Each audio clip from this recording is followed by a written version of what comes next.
मोहम्मद सोहेल साहब भी मौजूद हैं, गोहर साहब भी मौजूद हैं। जी सोहेल साहब, जरा बताइएगा, अभी हम ये बात कर रहे थे अखराजात के हवाले से, एसओईज का एक बड़ा मसला है। इससे पहले अभी पेंशन के लिए दोबारा 1050 अरब रुपए रखे गए हैं। ये फिस्कल पैक्ट है जिसमें बार बार बात की जाती है कि बिस्प का जो रकम है वो सूबे जो है कुछ उसका बर्डन उठाए। अगर वो डेट सर्विसिंग की मद में नहीं उठा सकते, कम से कम जो सोशल वेलफेयर प्रोग्राम है वहां पर उठाए। इस हवाले से क्या किया जा सकता है?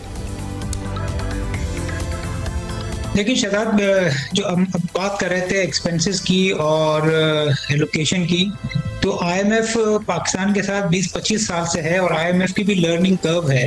आज से 10-15 साल पहले आईएमएफ जो है वो सूबों को देखता ही नहीं था, मिलता ही नहीं था। इसी तरह वो एक्सपेंसेस को भी ना पहले बहुत ज्यादा देखा करता था और ना अभी भी बहुत ज्यादा देखा करता है, क्योंकि उसका परसेप्शन यही है और कुछ हद तक सही भी है कि पाकिस्तान में टैक्स लोग नहीं देखते।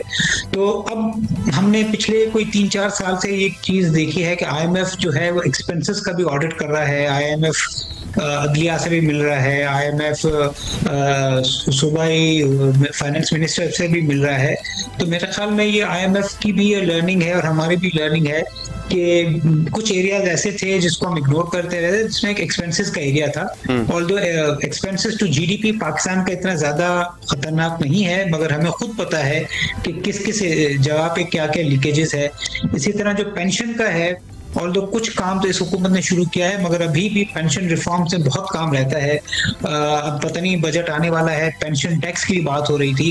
तो जब हम टैक्स की बात करते हैं, हर चीज इक्विटेबल और फेयर होनी चाहिए। तो पेंशन भी एक तरह से आपकी इनकम है, वो भी कंपनसेशन है, वो भी फेयरली टैक्स होना चाहिए।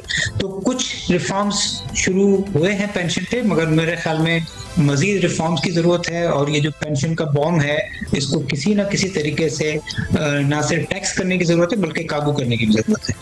और एसओईज के हवाले से आप पुरुमीद है कि जो पीआईए की एक फेल्ड ट्रांजैक्शन थी उसके बाद हम प्राइवेटाइजेशन कर सकेंगे?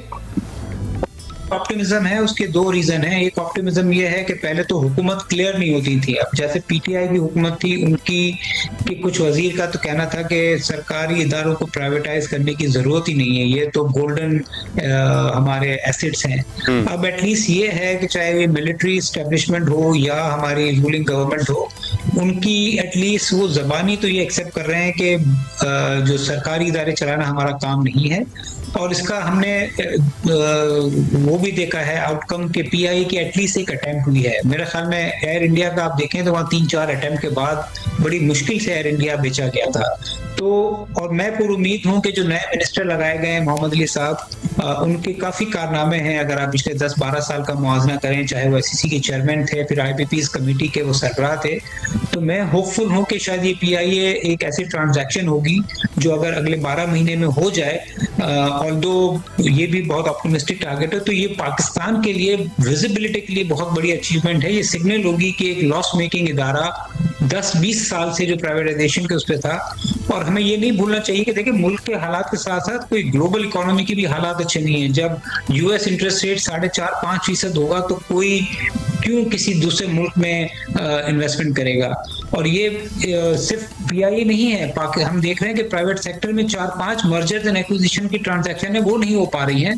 तो अगर हुकूमत, मुझे लगता है कि 12 महीने में ये कर ले, और मैं पुरुमीद हूं कि कहीं किसी ना किसी तरीके से एक प्राइवेटाइजेशन हो जाए पीआईए, तो वो पाकिस्तान का इमेज और पाकिस्तान का इन्वेस्टमेंट एनवायरनमेंट बेहतर करने में बहुत बड़ा रोल अदा करेगा।